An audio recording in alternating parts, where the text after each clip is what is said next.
Hello बच्चों, कैसे हैं आप। मेरा नाम है अखिलेश और मैं आपको अपने YouTube channel in house tuitions में हार्दिक स्वागत करता हूं।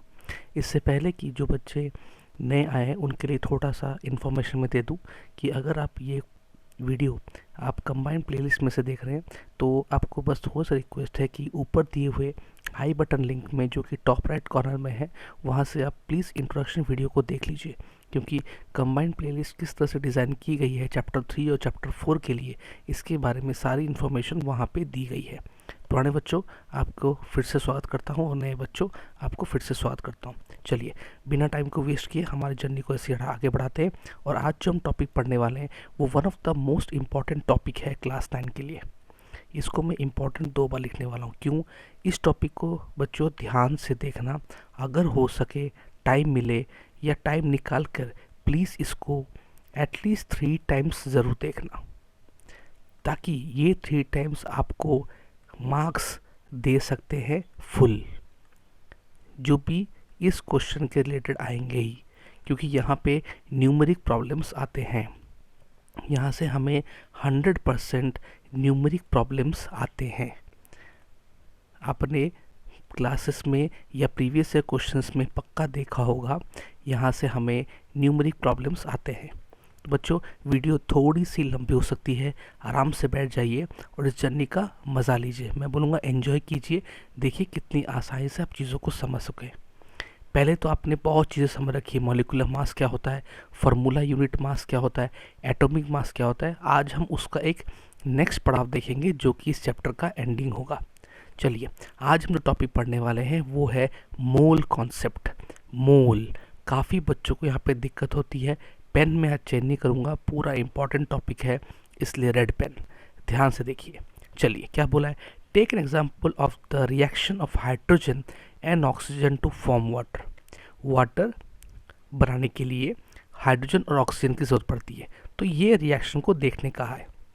बैलेंस्ड है कम्प्लीटली। अब ध्यान से इस रिएक्शन में क्या कहा जाता है। पहला पॉइंट क्या कहता है कि जो हाइड्रोजन के 2 मॉलिक्यूल रिएक्ट करते हैं ऑक्सीजन के 1 मॉलिक्यूल के साथ, तब जाके क्या बनते हैं 2 मॉलिक्यूल ऑफ वाटर। क्लियर है। और दूसरा पॉइंट क्या बोलता है, दूसरा पॉइंट बात करता है मास को लेकर। क्या मास को लेकर बात कर रहा है कि अगर 4u, अब ये 4u कैसे है, देखिए 2h2 ऐसे है, तो 2h2 यानी 2 इंटू, ठीक है 2 मॉलिक्यूल्स है, 2 इंटू H2, हाइड्रोजन कितना है 2, ठीक है, इज इक्वल टू 4। आप बोलेंगे ये 2 कैसा है, बिकॉज हाइड्रोजन यहाँ पे 2 है, 2 हाइड्रोजन है और ईच हाइड्रोजन कितने का है 1, तो 2 इंटू 1 इज इक्वल टू 2। तो ये 2 को यहाँ पे रखा, यूज़ किया गया है, हो जाएगा 4u। उसी तरह ऑक्सीजन कितना होता है 16, तो 16 into 2 is equal to 32u। ठीक है, मिलने के बाद क्या बनाता है टोटल 36, ठीक है 36, यहाँ पे 4 और यहाँ पे 32, यानी ऐड कर दूँ तो बन जाएगा ये 36u ऑफ वाटर मॉलिक्यूल्स। अभी तो कोई डाउट है? जो मैंने अभी किया ये मॉलिक्यूलर मास एटॉमिक मास के ऊपर से ही बेस किया हुआ है, ठीक है। वीडियो ऊपर वाले वीडियोस में सारे इसके डेफिनेशन कराए हुए हैं, क्वेश्चंस अच्छे से कराए हुए हैं, प्लीज़ उसको एक बार देखिए जो बच्चे समझ नहीं पा रहे। अगर दिक्कत आती है प्लीज़ उसको कमेंट सेक्शन में अच्छे से लिखिए। अब आता है इंपॉर्टेंट बात, वी कैन इन्फर। यहाँ पे हमने 2 चीज़ देखा कि कोई भी इक्वेशन में हम या तो मॉलिक्यूल लेवल में इसको डिफाइन कर सकते हैं या फिर मास लेवल पे। So we can infer from the above equation that the quantity of a substance, किसी भी सब्सटेंस का क्वांटिटी, यहाँ पे जो क्वांटिटी बात हुई है, can be characterize by mass, या तो मास से हो सकता है यानी 0.2 और द नंबर ऑफ मॉलिक्यूल्स यानी 0.1। या तो वो मास से कर सकते हैं हम क्वांटिटी को डिफाइन, या फिर उसके नंबर ऑफ मॉलिक्यूल्स से, ठीक है। एक है 0.2 और एक है 0.1। But a chemical reaction equation, ये जो केमिकल रिएक्शन इक्वेशन है, indicates directly the number of atoms और मॉलिक्यूल्स।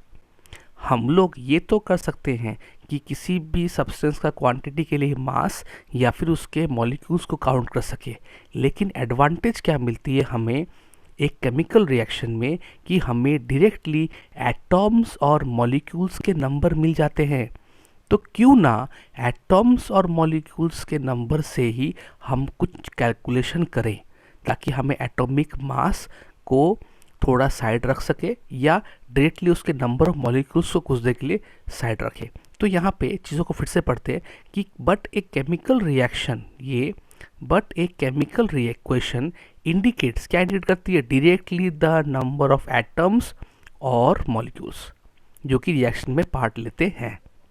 बहुत इंपॉर्टेंट है, इसको फिर से अगर आपको ज़रूरत पड़े 3 मिनट पहले जाइए, वीडियो को फिर से देखिए, बहुत इंपॉर्टेंट मैंने कहा, ठीक है। Okay, therefore it is more convenient to refer to the quantity, इसीलिए क्वांटिटी को रेफर करने के लिए जो कि हम पहले मास और नंबर ऑफ मॉलिक्यूल से करते थे, उससे ज़्यादा भी इम्पॉर्टेंट क्या है, it is more convenient to refer to the quantity of substance in terms of number of its molecules और atoms rather than the masses. यानी फर्स्ट सिनेरियो में हम मासेस एंड या और हम किससे यूज़ करते थे, मासेस और नंबर ऑफ मॉलिक्यूल्स। लेकिन किसी भी केमिकल इक्वेशन में हमें मासेस से ज़्यादा नंबर ऑफ मॉलिक्यूल्स या एटम्स इजीली अवेलेबल दिखते हैं, इसीलिए ये ज़्यादा प्रायोरिटाइज दिया गया है। यानी मास से ज़्यादा किसी भी सब्सटेंस के अंदर, जो कंपाउंड के अंदर जो हम लोग के क्वांटिटी है, क्वांटिटी को जानने के लिए मास और हमारा नंबर ऑफ मॉलिक्यूल्स या एटम्स दोनों ही पैरामीटर ठीक हैं, क्योंकि हमने दोनों ही ऊपर देखें। लेकिन सबसे अच्छा कौन सा होगा, या जो हम कहते हैं कि जो बेस्ट होगा, कन्वीनियंट होगा, वो है हमारा क्या, वो है हमारा सिंपल नंबर ऑफ एटम्स और मॉलिक्यूल्स। क्योंकि वो हमें डायरेक्टली दिख जाते हैं किसी भी केमिकल इक्वेशन में। अगर आपको ये समझ में आ गया तो मैं आपको प्रॉमिस करता हूँ आगे की वीडियो आपके लिए बहुत ज़्यादा स्मूथ होने वाली है। जो बच्चे अभी तक वीडियो को नहीं समझे हैं, कोई बात नहीं, मैंने पहले ही कहा है ये टॉपिक थोड़ा कॉम्प्लेक्स है, 3 बार देखना पड़ेगा। फिर से रिवाइंड कीजिए, इसको ध्यान से देखिए। मैं दूसरे वीडियोस के मुताबिक इस वीडियोस को काफ़ी स्लो में किया हूँ। अगर आपको फिर भी दिक्कत हो रहा है तो प्लीज़ सेटिंग्स में जाके, यूट्यूब के सेटिंग्स में जाके प्लेबैक को थोड़ा सा कम कीजिए ताकि आपको सही लगे। फ्रेश माइंड में इसको ज़रूर देखिएगा, ठीक है। तो इसी के कारण, क्योंकि हमें नंबर ऑफ मॉलिक्यूल से काम चलाना था, तभी मोल्स कॉन्सेप्ट के बात आई। यानी मोल कॉन्सेप्ट तब आई जब हम मास और नंबर ऑफ मॉलिक्यूल्स या एटम्स दोनों से काम चला सकते थे, लेकिन इक्वेशन में नंबर ऑफ मासेस से अलावा नंबर ऑफ एटम्स या मॉलिक्यूल्स की अवेलेबिलिटी ज़्यादा थी। इसीलिए मोल कॉन्सेप्ट को इंट्रोड्यूस किया गया और ये बन गया the SI unit of amount of substance. ये मोल जो है वो क्या बन गया, SI unit of mass of substance. ये पार्ट इतना ज़्यादा इंपॉर्टेंट है, ठीक है, ये पार्ट इतना ज़्यादा इंपॉर्टेंट है, इसको मैं प्लस सजा के इंपॉर्टेंट लिखूंगा, ठीक है। अब इस डायग्राम को मत देखिए, मैं सजेस्ट करूँगा आप बस आगे आइए। तो ये डेफिनेशन है 1 मोल, ये रहा 1 मोल। इसको ब्लू पेन से करना पड़ेगा, नहीं रेड से, ब्लैक से करता हूँ ताकि आपको समझ में आइए। 1 मोल इसका डेफिनेशन क्या होता है, यानी 1 मोल क्या, नहीं हमने अभी तो कर दिया कि 1 मोल क्या है, नंबर ऑफ एटम्स या क्या, एटम्स या मॉलिक्यूल्स। तो 1 मोल है क्या, 1 मोल का जो काउंटिंग है या नंबर ऑफ पार्टिकल्स उसमें जो है या नंबर ऑफ एटम्स जो है, that is equal to 6.02214 into 10⁻23 elementary entities. और इसी को एवोगैड्रो कांस्टेंट भी कहा जाता है, जिसे हम कहते हैं Na का वैल्यू यही है, ठीक है। चलिए, यानी नेक्स्ट लाइन में the amount of substance symbol n of a system is a measure of number of specified elementary entities. यानी किसी भी सब्सटेंस में नंबर n जो है या सिंबल n जो है वो ये डिफाइन करेगा कि उसके अंदर कितने नंबर ऑफ एलिमेंट्री एंटिटीज़ हैं, यानी एवोगैड्रो के हिसाब से जो एलिमेंट्री एंटिटीज़ हैं। सो एन एलिमेंट्री एंटिटी कोई भी एक एटम हो सकता है, मॉलिक्यूल हो सकता है, आयरन हो सकता है, इलेक्ट्रॉन्स, लेकिन एनी पर्टिकल और स्पेसिफाइड ग्रुप ऑफ पार्टिकल्स के ही हो सकते हैं। यानी एक मोल के अंदर 6.022 इंटू 10⁻23 एलिमेंट्री पार्टिकल्स होते हैं। यानी कोई भी कंपाउंड में हम जो नंबर ऑफ मॉलिक्यूल्स और नंबर ऑफ एटम्स की बात करते हैं, उसके अंदर एक मोल के अंदर हमारे पास कितने होते हैं? 6.022 इंटू 10⁻23 एलिमेंट्री एंटिटीज होते हैं। और ये एंटिटीज किसी भी एक एटम, किसी भी मॉलिक्यूल या फिर किसी भी आयन्स, इलेक्ट्रॉन्स, सेम या डिफरेंट ग्रुप ऑफ पार्टिकल्स के हो सकते हैं। यानी अगर मैं कह दूं, ये किस तरह से हम याद कर सकते हैं और भी अच्छे से समझ सकते हैं। 1 मोल का मतलब होता है कि 1 मोल का मतलब होता है सिमिलरली लाइक 1 डजन। तो 1 मोल यानी 6 इंटू 10⁻23, 1 डजन यानी 12। जैसे ये कॉन्स्टेंट्स हैं, वैसे 1 मोल का वैल्यू भी पूरा कांस्टेंट है। ठीक है, पूरा कांस्टेंट है। चलिए, तो the mole is the amount of substance in a system that contains, यानी मोल क्या है? किसी भी सब्सटेंस के अंदर इतने नंबर ऑफ पार्टिकल्स। कितने number? 6.022 into 10⁻23 number of particles. किसी भी सब्सटेंस के अंदर एक मोल यानी इतने पार्टिकल्स, एक मोल यानी इतने पार्टिकल्स। चलिए आगे बढ़ते हैं और चीज़ों को और ज़्यादा सिंप्लीफाई करने की कोशिश करते हैं। Beside being related to a number, a mole has 1 more advantage. देखिए इंपॉर्टेंट टॉपिक फिर से आ गया। सिर्फ नंबर की बात ये नहीं करता, एडवांटेज ये देता है कि दूसरी जगह, जैसे यहाँ पे डजन और ग्रॉस में तो हमने बस फिगर मिला हमें कि 12 होता है एक डजन, 144 होता है एक ग्रॉस। लेकिन इसमें 1 मोल में एक और एडवांटेज ये है कि यहाँ पे 1 मोल का जो वेट है या जो मास है वो भी फिक्स है। क्या कहा हमने? मास भी फिक्स है। बहुत इंपॉर्टेंट कि मास भी फिक्स है। स्टार मार्क, ठीक है, मास भी इसका फिक्स्ड है। यानी the mass of 1 mole of a substance, ये आ गया फिर से, the mass of 1 mole of a substance is equal to the relative atomic और मॉलिक्यूलर मास इन ग्राम्स। यानी एक मोल में कितने पार्टिकल्स हैं? 6.022 इंटू 10⁻23, लेकिन वही इक्वल टू है उसके एटॉमिक मास के बराबर। यानी अब अगर मैं ऊपर टेबल में जाऊं, जो मैं आपको बोला था अभी मत देखिए, यहाँ पे देखिए, अगर कार्बन एटम का एक मोल में ले लूं तो उसमें पार्टिकल्स कितने हैं? इतने हैं। लेकिन कितना उसका मास है? इतना है। देखिए कार्बन का मास 12g ही था, यानी 12g is equal to 6.022 into 10⁻23 atoms या इनफाइनाइट पार्टिकल्स। ठीक है, उसी तरह 1 मोल ऑफ हाइड्रोजन में इतने नंबर ऑफ पार्टिकल्स होते हैं और इतना उनका मास होता है।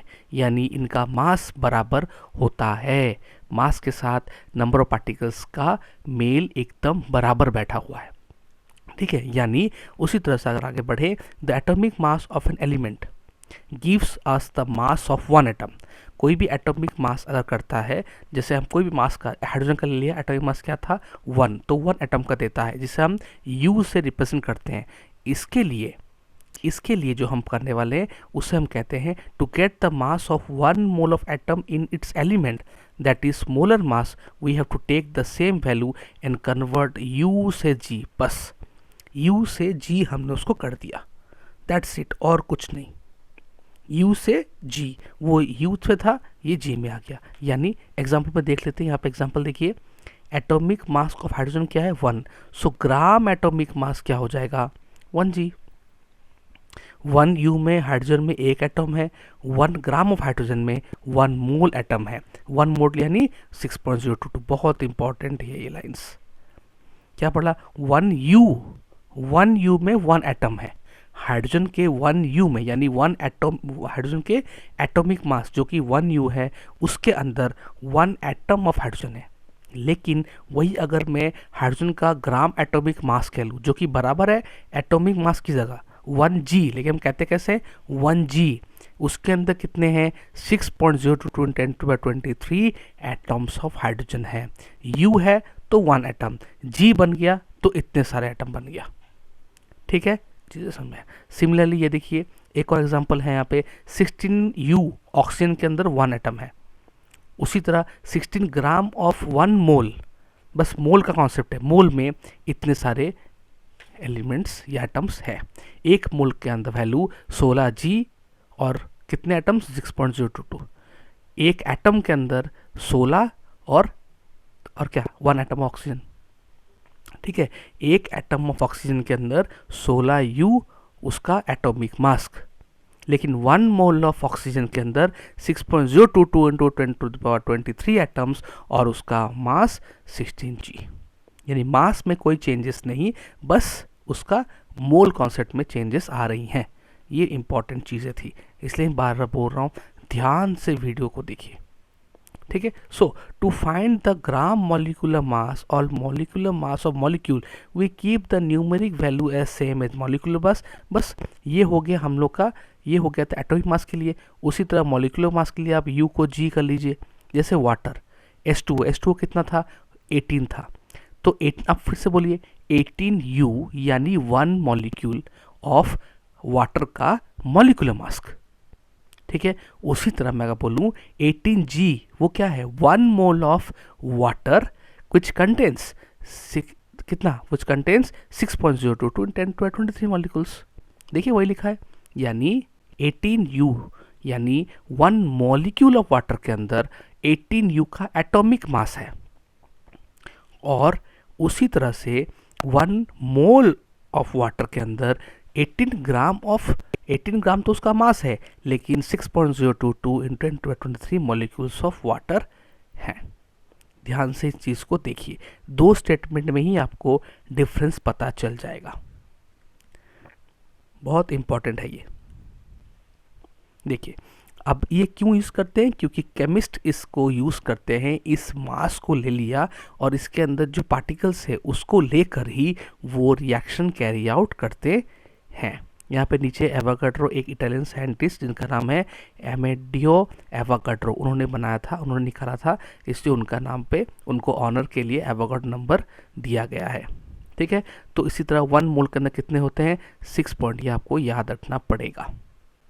ठीक है, इसे हम कहते हैं रिलेटिव मास इन ग्राम, या फिर जो हमने यहाँ पे पढ़ा था एटॉमिक मास के अलावा ग्राम एटॉमिक मास। ठीक है, so the word mole was introduce by, ये इंट्रोड्यूस किया गया था 1896 में विलियम ऑस्टवर्ल्ड के, लेकिन 1967 में उसको रिप्रेजेंट किया गया, जिससे हम the massive heap of atoms and hydrogen as a sample. इसका मतलब क्या होता है पाइल, बस ये जस्ट उसको आपको एक बार रीडिंग करना है। अब आते हैं इम्पॉर्टेंट, देखिए मैं फॉर्मूला लिख दूंगा ब्लू पेन से, कुछ फार्मूला है उसको याद रखिए और सिंपली कुछ चीज़ों को कैलकुलेट कीजिए, दैट्स इट। चलिए पहला आता है नंबर ऑफ मोल्स। ध्यान से देखिएगा, हमें मोल्स कैलकुलेट करने हैं। क्या करने हैं मोल्स, किसके अंदर से 52 ग्राम ऑफ हीलियम। ठीक है, 52 ग्राम ऑफ हीलियम के, देखिए नंबर ऑफ मोल्स कैसे करते हैं। देखिए पहले तो आप ये समझ लीजिए कि नंबर ऑफ मोल्स को स्मॉल n से डिनोट किया जाता है। गिवन मास को, जो मास दिया है 52 ग्राम दिया ना, उसको स्मॉल m से। मोलर मास जो है हीलियम का उसको कैपिटल M से। और गिवन पार्टिकल्स, तो अगर पार्टिकल अगर दिए हैं से पार्ट 2 में हम देखेंगे, ये पार्टिकल n और n है आपका एवोगाड्रो। ये आपको याद रखना पड़ेगा क्योंकि एग्जाम में डायरेक्टली ऐसे भी आ सकता है। अब आते हैं क्वेश्चन में, पहला फॉर्मूला 52 ग्राम ऑफ 52 ग्राम क्या है, आइए बताइए 52 ग्राम क्या है गिवन मास, तो स्मॉल m हो गया 52, स्मॉल m हो गया 52, वेरी गुड। हीलियम का है, हीलियम का बोलिए मोलर मास कितना होता है 4, है ना, है ना। अब आपको बोला है कैलकुलेट नंबर ऑफ मोल्स, तो देखिए ये है फॉर्मूला, पूरा सजा के दे रहा हूँ। देखिए नंबर ऑफ मोल्स निकालने के लिए आपको क्या करना पड़ेगा, जो मास आपको दिया हुआ है 52 ग्राम उसको मोलर मास से डिवाइड करना पड़ेगा। ये आपका फॉर्मूला नंबर 1। किसी भी नंबर ऑफ मोल्स निकालने के लिए आपको जो उसका मास दिया हुआ है उसको मोलर मास से डिवाइड करना पड़ेगा। तो आपका हो गया 13 आंसर। उसी तरह अगर मोल्स दिया गया है, निकालने की बोला गया मोल्स अगर निकालने के लिए दिया है और आपको मास नहीं बल्कि नंबर दिया गया है, तो वही सिंपल आपको given number by Avogadro number करना पड़ेगा। इस वाले क्वेश्चन में क्या दिया गया है, n दिया गया है। n का वैल्यू दिया हुआ है 12.044 इंटू 10⁻23। तो ऊपर हमने मास के साथ given mass by molar mass किया था, यहाँ पे given at number of atoms या particles divided by Avogadro number करेंगे तो आ गया 2। ठीक है, सिंपल। ध्यान से देखिए, स्मॉल n क्या होता है, number of moles. Small m क्या होता है, गिवन मास जो क्वेश्चन में दिया रहता है। कैपिटल M क्या है, मोलर मास। कैपिटल N क्या है, नंबर ऑफ पार्टिकल्स। एवोगैड्रो क्या है, Na। अगर हमें नंबर ऑफ मोल्स निकालना है और हमें मास में दिया गया है तो नंबर ऑफ मोल्स का फॉर्मूला है गिवन मास बाय मोलर मास। अगर हमें नंबर ऑफ मोल्स निकालना है जहाँ पे हमें पार्टिकल्स दिए हैं तो given particles divided by Avogadro number. ठीक है, पहला क्वेश्चन क्लियर। दूसरा क्वेश्चन में दूसरा फार्मूला क्या कहता है, यहीं पे आप एक चीज़ देखिए, अभी नंबर ऑफ मोल्स दिया गया है गिवन बाय मोलर मास। अब इसी को आप चेंज नहीं कर सकते। अगर मैं आपको बोलूँ कि मास कितना होगा अगर नंबर ऑफ मोल्स इतने हैं, कर सकते हैं ना। देखिए तो गिवन तो क्या हो जाएगा यहाँ पे देखिए इस फॉर्मूला को कैसे लिख दूँ, number of moles is equal to given mass by molar mass. तो गिवन मास क्या हो जाएगा, molar mass into number of moles, है ना। इसको तो आप समझ सकते हैं, बस इसको क्रॉस मल्टीप्लाई कर लिया। तो यही चीज़ें अब नीचे है। आपको पूछा है मास बताइए, क्या पूछा है, पहले आपको मोल पूछा था, अब पूछा है मास बताइए। तो हमें पता है मास निकालेगा, क्या फॉर्मूला भी निकाला, मास होता है, बताइए molar mass. Very good, molar mass के साथ आप मल्टीप्लाई करेंगे किसको, नंबर ऑफ मोल्स को। वेरी गुड, तो ये आपका फॉर्मूला 2 बन गया। एक ही फर्स्ट फार्मूला को दूसरे के से लिखना है, बस फार्मूला एक ही है। देखिए 0.5 मोल दिया है और N2 का कितना होता है मोलर मास, 28 के साथ 0.5 क्या है, नंबर ऑफ मोल्स आ गया फर्स्ट का आंसर। उसी तरह 0.5 ऑफ N एटम कितना होता है 14, फिर 14, तो मोलर मास हो गया 14 into 0.5 is equal 7 gram. Clear. अब आ गया नंबर में, तो नंबर का भी वही है ना, number of moles equal to given number by Avogadro number. तो नंबर कितना हो जाएगा, number of moles into Avogadro. ठीक है, अब यहाँ पे एक चीज़ इंपॉर्टेंट है कि आपको यहाँ पे इतने नंबर ऑफ क्या दिए, n एटम्स दिए हैं। थोड़ा सा ट्विस्ट यहाँ पे इंपॉर्टेंट इसलिए है कि आपको यहाँ पे पहले ये जो नंबर आपको दिया है n एटम्स, इसमें पहले आपको नंबर ऑफ मोल्स निकालने पड़ेंगे, क्योंकि नंबर ऑफ मोल्स अगर है तभी आप चीज़ें कर सकते हैं। तो यहाँ पे देखिए नंबर ऑफ मोल्स का फॉर्मूला क्या था, given number by Avogadro number. तो गिवन नंबर आपको यहाँ पे दिया है क्या है, 3.011 इंटू इतना डिवाइडर बाय एवोगैड्रो। ठीक है, आपने ये निकाल दिया, ये हो गया आपका नंबर ऑफ मोल्स। अब नंबर ऑफ मोल के साथ आप किसको मल्टीप्लाई करेंगे, बताइए, मोलर मास को। तब आपका आंसर आ जाएगा 7 ग्राम। यानी इसमें ट्विस्ट रहता है, ये इंपॉर्टेंट इसलिए है। क्या बोला है, आपको नंबर ऑफ n एटम्स दिया है। आप सोचेंगे कि यहाँ से मैं डायरेक्टली तो इससे कर सकता हूँ, यहाँ पे number of moles equal to given number of particles into Avogadro number में कर सकता हूँ, लेकिन इसमें इस इक्वेशन में ऊपर की तरह मास का कोई भी वैल्यू नहीं है। ये भी फार्मूला ही है इसी की तरह, लेकिन इसमें नंबर ऑफ मोल्स में गिवन नंबर पार्टिकल्स, इसका कोई भी मास का फंडा नहीं। यानी पार्टिकल से मास में जाने के लिए हमें इसमें जाना पड़ेगा, नंबर ऑफ मोल्स निकालना ही पड़ेगा। इससे हमने क्या किया, इस पार्टिकल्स को लेकर हमने क्या किया, पहले नंबर ऑफ मोल्स निकाल लिया। गिवन नंबर हमें दिया है, हमने एवोगैड्रो नंबर ले लिया। उसके बाद जो हमारा नंबर ऑफ मोल्स के साथ हमने मोलर मास को मल्टीप्लाई कर दिया और हमारा आंसर आ गया। उसी तरह देखिए नेक्स्ट क्या है, वही सेम। अब N2 मॉलिक्यूल्स, तो N2 मॉलिक्यूल्स अगर दिया है, हम डायरेक्टली मोलर मास, तो हम तो डायरेक्टली मास नहीं निकाल सकते। N2 का मोलर मास हमें पता है, ठीक है, 28 होता है, लेकिन उस 28 के साथ हमें नंबर ऑफ मोल्स को कैलकुलेट करना है, और नंबर ऑफ मोल्स कैलकुलेट करने के लिए हमें गिवन नंबर, ये given number 6.022 10⁻23 divided by Avogadro number, यानी जो 1 आएगा तो 28, इसका वैल्यू कितना आएगा 1, इसके साथ हमने m को मल्टीप्लाई किया 28 ग्राम। ईजी है ना, कोई भी डिफ़िकल्टी यहाँ पे आपको फेस नहीं करनी पड़ेगी। फिर भी अगर आपको डाउट है तो प्लीज़ वीडियो को पॉज कीजिए, पीछे जाइए और इसको फिर से एक बार ट्राई कीजिए, समझने की कोशिश कीजिए। ठीक है, अगर फिर भी डाउट है 3 बार देखने के बाद प्लीज़ कमेंट सेक्शन में आप उसको लिखिए, एक्सप्लेन कीजिए, मैं कोशिश करूँगा जल्द से जल्द आपके आंसर को दे सकूँ। अब आता है number of particles, number of moles हो गया, मास हो गया, अब particles. 46 gram of sodium atom. अब हमें पता है, ये तो बहुत इजी है कि हमें पता है क्या होता है नंबर ऑफ एटम्स। ये एक और फॉर्मूला, बस इसको याद कर लो। एटम्स निकालने के लिए क्या होता है, गिवन बाय से मोलर मास इनटू एवोगाड्रो, बस सिंपल। उसी तरह मोलर मास ऑफ नेक्स्ट का क्या है, given by molar mass into Avogadro number. 2 formula main है, इस फॉर्मूला को भी याद कर लीजिए। 2-3 फार्मूला 4 फार्मूला का चाहे नोट्स बनाइए, फार्मूला का नोट्स हमेशा बनना चाहिए, और नोट्स के नीचे ही ये एग्जाम्पल क्वेश्चन को लिखिए, ताकि और एग्जाम्पल क्वेश्चन को एक्सप्लेन कीजिए अपने लैंग्वेज में, ताकि बाद में फ्यूचर रेफरेंस में अभी तो आप पढ़ के इस टॉपिक को आप 80% ग्रैप नहीं कर सकते। जैसे मैं हर वीडियो में कहता हूँ कि 80% ग्रैप कर लेंगे, नहीं, इसको 3 बार देखने के बाद आप 80% ग्रैप कर पाएंगे। और उसके बाद ये नोट्स आपका मिल जाए, जो आपका पर्सनल नोट्स होगा, इससे आपको बहुत ज़्यादा हेल्प मिल जाएगी। ठीक है, उसी तरह नेक्स्ट क्वेश्चन क्या था, थर्ड पॉइंट 0.1 मोल। देखिए पहले में क्या दिया था, ग्राम दिया गया था, तो ग्राम से आपने क्या निकाला, यहाँ पे मास से आपने क्या निकाला, नंबर ऑफ पार्टिकल्स। यहाँ भी मास से आपने निकाला नंबर ऑफ पार्टिकल्स, लेकिन थर्ड क्वेश्चन में मोल से नंबर ऑफ पार्टिकल्स निकालना है।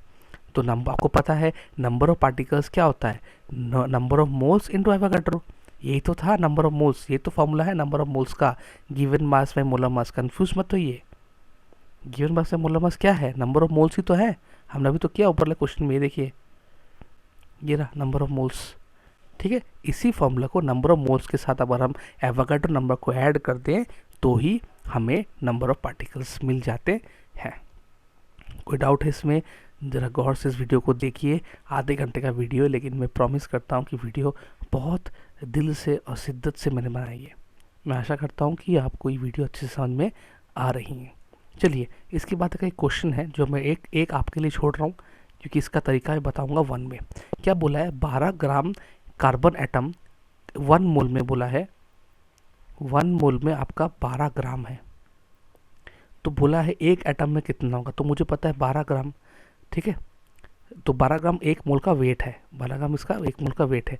तो मुझे क्या पूछा गया है कि एक एटम ऑफ कार्बन में what is the mass of 1 atom. तो मुझे पता है सिंपल कि 12 ग्राम का मतलब होता है कितने पार्टिकल्स बताइए, 6.022 इंटू 10⁻23 एटम्स, है ना। तो 1 एटम में क्या होगा, इसको यहाँ पे यूनिटरी मेथड बचपन में किया था, 12 ग्राम बाई, ये जी है 12 ग्राम बाई 6.022 इंटू 10⁻23। तो ये क्या हो जाएगा, 1 एटम में कितने हो गए, इसको कैलकुलेट कीजिएगा, 12 से ये कटेगा तो बनेगा 1.99 इंटू 10⁻23 ग्राम। Simple concept. उसी तरह आपको नीचे 2 में करना है, क्या बोला है, 1 किस में ज़्यादा एटम्स है, 100 ग्राम ऑफ सोडियम में या 100 ग्राम ऑफ आयरन में। तो आपको मोलर मास निकालना है इसमें। ठीक है, 100 ग्राम ऑफ सोडियम है, सोडियम मतलब Na, तो 100 ग्राम सोडियम क्या होता है, आप इसमें निकाल लीजिए फटाफट। सोडियम का आपको दिया है 23। ठीक है, डायरेक्टली इस क्वेश्चन को कीजिए और आप इसका आंसर निकाल सकते हैं। ठीक है, 100 ग्राम ऑफ सोडियम दिया है और 100 ग्राम ऑफ आयरन दिया है। ठीक है, आप पहले 1 मोल निकालेंगे, 100 ग्राम में आपको पता है नंबर ऑफ मोल्स किस निकालेंगे, 1 मोल में कितना होता है।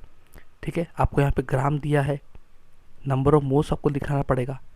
ठीक है, नंबर ऑफ मोल्स अपने फॉर्मूला भी किया, number of moles equal to given mass by molar mass. तो गिवन मास कितना है, यहाँ पे 100 है डिवाइडेड बाई 23, जो आएगा वो होगा नंबर ऑफ मोल्स, यानी नंबर ऑफ मोल्स इसके आगे सोडियम के और आयरन के भी आगे, तो उस मोल का वेट निकाल के आपको सिंपल इसी प्रोसेस में करना पड़ेगा।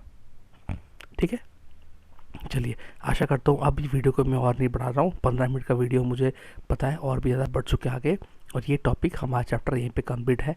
एज़ यूजुअल बहुत इंपॉर्टेंट है ये चीज़ें। जैसे 3 बच्चे बैठ के पढ़ाई कर रहे हैं, ग्रुप स्टडी कर रहे हैं, आप भी ग्रुप स्टडी कीजिए।